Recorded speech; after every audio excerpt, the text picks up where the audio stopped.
Ferrari faced yet another challenging outing at Silverstone, where only Hamilton managed to salvage points for the team. Frustration from both Charles Leclerc and Lewis Hamilton was clearly audible throughout the race, with some of the strategic decisions from the pit wall leaving many scratching their heads. With tensions now boiling over once again, and the drivers expressing their discontent so openly, one must wonder, will Ferrari finally step up and address the issues plaguing their operations?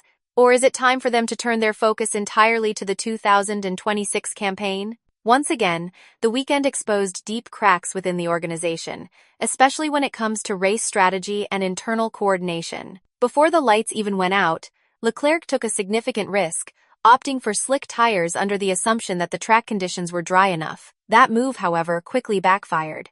After just a single lap, he radioed in to confirm that the surface was still far too wet for slicks. Meanwhile, Lando Norris was informed that George Russell, starting from P4, had taken the same gamble, only to find himself lacking pace compared to the frontrunners. When the safety car was deployed shortly afterward, Leclerc cut his losses and switched to intermediate tires. But the damage had already been done. The failed gamble meant he'd already lost precious track position and had very little opportunity to recover ground before the heavier rain hit. As the race wore on, Leclerc grew increasingly concerned with the car's handling. Over the radio, he described an unsettling imbalance, stating, "The rear is hotter than the front. We need to work on this. Maybe we can talk at the end of the race. I'm getting mixed messages, and the brake balance is shifting. I honestly don't know what's happening with the brakes." Heading into the final 10 laps, it was clear that his only remaining shot at scoring points would be during the transition from intermediates back to dry weather tires. Fernando Alonso was the first to switch, and Ferrari asked Leclerc whether he wanted a used set of mediums or hards. His reply subtly leaned toward the medium compound.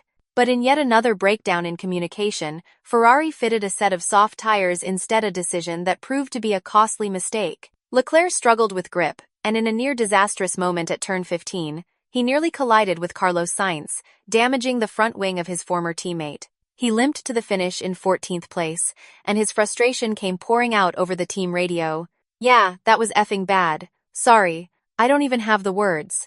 There's so much that needs fixing. I didn't even know where I was putting the car. It was just that difficult." This wasn't the first sign of discontent. Leclerc had already unleashed an intense rant after qualifying, where he only managed P6, even though his pace had suggested a possible front-row start. To his credit, Leclerc did shoulder some of the responsibility. He acknowledged that comparing his race to Hamilton's was fair, and admitted that Lewis simply had more pace. While Leclerc struggled with setup and strategy, Hamilton was still managing to fight near the front, even though he too was stuck behind the Alpine of Pierre Gasly and eventually crossed the line behind Nico Hülkenberg. Reflecting on the situation, Leclerc said, "I chose slicks at the start because the first two sectors looked dry, and I thought the track would clear up quickly. That was a misjudgment. But the bigger issue was our pace. Lewis had a faster car. My setup was aggressive, and while it works in dry conditions, it didn't help today. The only takeaway is that I can analyze Lewis's data and try to learn from what he did better." Unfortunately, this isn't new territory for Leclerc. Has been let down by his team on multiple occasions, and it's becoming increasingly difficult to hide the frustration. That's why he was so firm in demanding answers from those responsible for Ferrari's performance slump. He concluded by saying, "We thought the track would dry. That's part of why things went wrong. But ultimately, the lack of pace was the main issue. I need answers to that before I head back home. So, I'll work hard to try and understand what was going on there." Meanwhile, on the other side of the garage, things weren't going too well for Hamilton either. The 7-time world champion faced a lot of confusion when Ferrari called him in for a pit stop at a moment that seemed highly questionable. The decision ultimately cost him 4 positions on the grid, dropping from P4 to P8 after the first round of stops. According to reports, the main issue behind this mistake was that the GPS signal of Hamilton's car was lost. Needless to say, Hamilton was extremely disappointed by the situation, especially considering he didn't feel comfortable with the car for most of the race, and, with Ferrari's repeated operational errors continuing to affect race outcomes, the pressure is only mounting further. Elaborating on his struggles to his race engineer, Hamilton didn't hold back in describing how the car felt throughout the ever-changing conditions, saying, "The car is so hard to drive, mate. It's snappy like crazy." That first pit stop call, in particular, proved costly, effectively ending Hamilton's remarkable streak of podium finishes at Silverstone that had remained unbroken since 2014. The British driver was visibly unhappy with his team's strategic decisions, and when addressing those controversial calls from the Ferrari pit wall, Hamilton was blunt, stating, "Not all the calls were good ones. I think the first one wasn't a good call, clearly, because we got undercut by a bunch of people. So, I'm not really sure what exactly happened there. We'll have to go back and see what happened, but I was P4 and I came out P8. So, that's not good." He went on to add, "I chose to come in close to the right time, but it was super tricky when I got back out, and I lost a ton of time. I went off at turns 3, 9, 11, etc. This is something that needs to be addressed as well." Before the switch from intermediates to slicks, Hamilton was trailing just 2 to 3 seconds behind Hülkenberg. But after his tire change and with Hülkenberg pitting a lap later, the German driver emerged a full 10 seconds ahead, highlighting yet another poor strategic decision. This only deepens the growing concern over Ferrari's decision-making, and it raises even louder questions about whether the team behind closed doors is performing anywhere near the level they need to. One can only wonder if the drivers will truly be content staying with this team into 2025, let alone placing their hopes in the new regulations for 2026.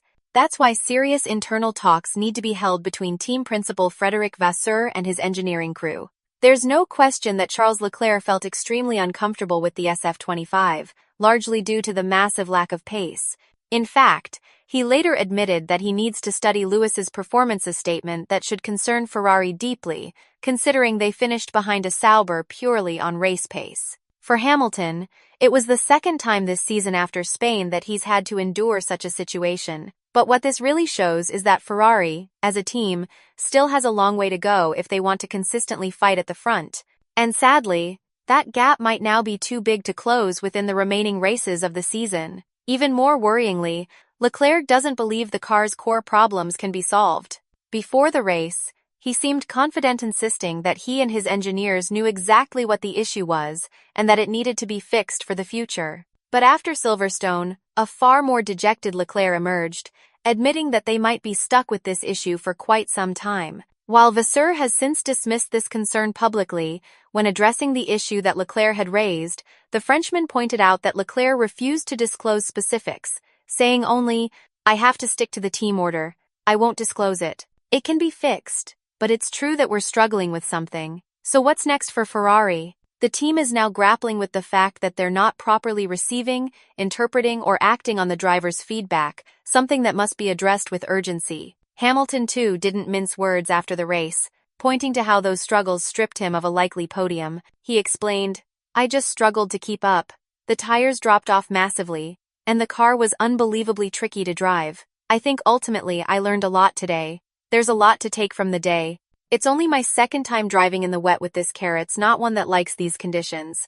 I now have lots of data to take on this. For me, I'll sit down with the people who designed the car for next year because there are elements of this car that can't go into the following season." The drivers Leclerc and Hamilton alike will undoubtedly have plenty to say to Vasseur and the engineers back in Maranello, because it's clear that what they're demanding isn't being delivered.